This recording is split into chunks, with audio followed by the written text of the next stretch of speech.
Hablar de mujeres, no muchas, pero bueno, una. Y bueno, una, prácticamente del resto. Es decir, voy a hablar de mujeres, sí. Voy a hablar de un ejemplo de mujer que fue intelectual, pintora, interiorista, que fue la hermana de Virginia Woolf. Por cierto, todo el mundo conocemos a Virginia Woolf, escritora importantísima. Voy a hablar del marido de Virginia Woolf también. Y voy a hablar de otras tantas figuras de dos grupos intelectuales que existieron en el siglo XIX y principios del siglo, bueno, el primer tercio del siglo XX en Gran Bretaña. Aparte voy a hablar también de un ejemplo en el ámbito escocés, de la cultura, que al final es anglosajón, todo. El Círculo de Bloomsbury fue un grupo de intelectuales británicos que durante el primer tercio del siglo XX destacaron en el terreno literario, artístico o social. ¿Quién fundó este grupo? Las hermanas Woolf.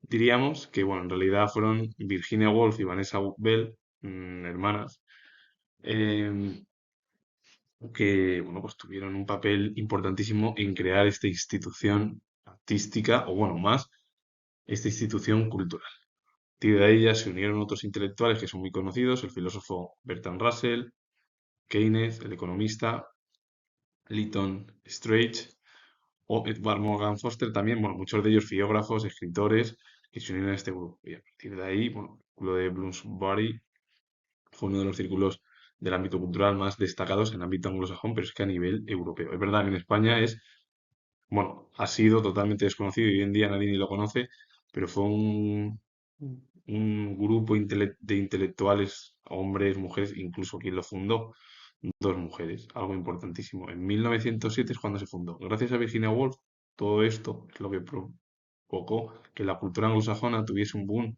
en el primer tercio del siglo XX en Europa.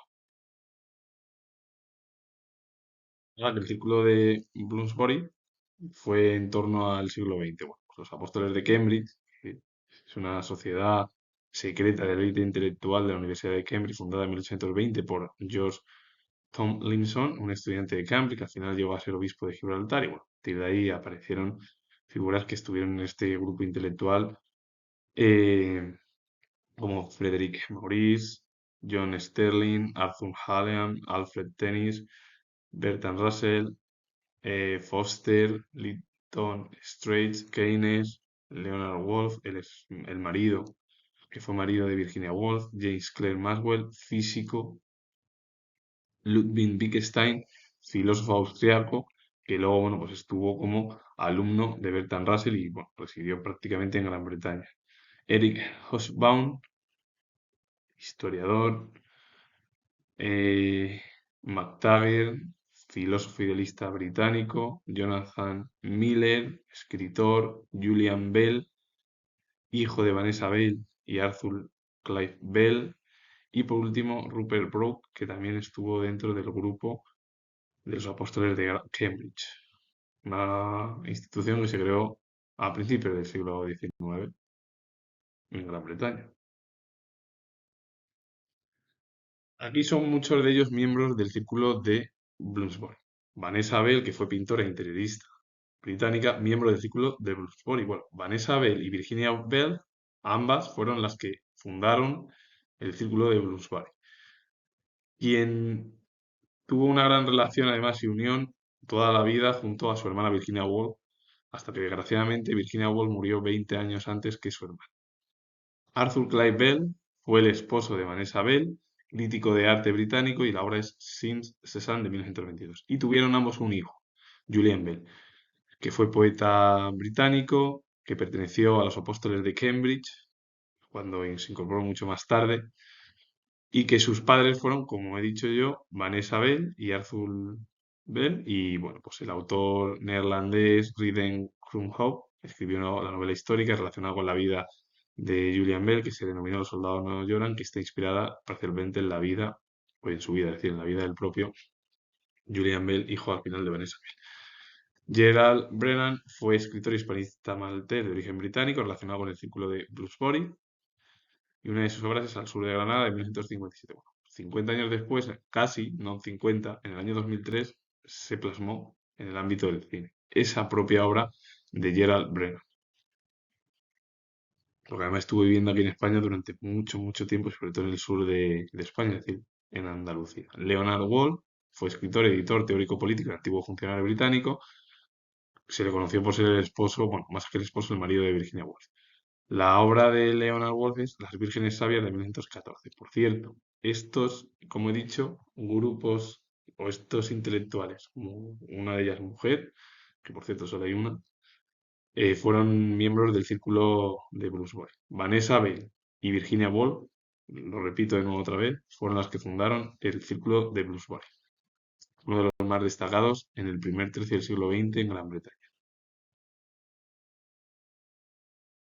Arthur Hallam fue poeta británico, conocido por su amistad con Alfred Tennyson, quien el propio Alfred Tennyson le dedicó un poema que se denomina o se denominó In Memoriam A.H.H., una de las mejores obras que realizó el propio poeta británico Alfred Tennyson. Se le describió como el Johnny Owen fatal de su generación, debido a que murió muy joven, pasando la barrera de los 20 años, pero murió alrededor de los 22 años. Alfred Tennyson, amigo de Arthur Hallam, fue poeta y dramaturgo y le dedicó la obra In Memoriam A.H.H. y considerar a Alfred Tennyson como uno de los mejores escritores de la literatura universal y además perteneció al postromanticismo. Tuvo el título de primer barón Tennyson. Lytton Strachey fue escritor y biógrafo británico. Perteneció al Círculo de Bloomsbury, aquel grupo del Círculo de Bloomsbury que fundaron dos intelectuales femeninas, Vanessa Bell y Virginia Woolf. Frederick Maurice fue teólogo y socialista cristiano británico, venerado como santo por la comunión anglicana y todos los 1 de abril se celebra su festividad. Peter Gitch fue filósofo neotomista británico. Sus áreas de interés fueron la historia de la filosofía, la teoría de la identidad y la filosofía de la religión. Una de sus obras es Las Virtudes de 1977. Es decir, Peter Gitch se centró más en el ámbito de esa filosofía, de la identidad, la filosofía de la religión, del pensamiento cristiano. Jonathan Miller fue escritor, ensayista, escultor, psiquiatra, humorista, médico y director de teatro y ópera británico. Una de sus obras, en realidad más que obras serían películas, fue Alicia en el País de las Maravillas de 1966, que luego incluso se llevó a cabo a dibujos animados y es una película, bueno, pues de las más conocidas. Tiene ya pues 60 años, claro. Ya es una película, bueno, pues historia casi del mundo del cine y de la cultura, claro, en general. John Sterling fue escritor y poeta escocés, una figura importante dentro de los apóstoles de Cambridge.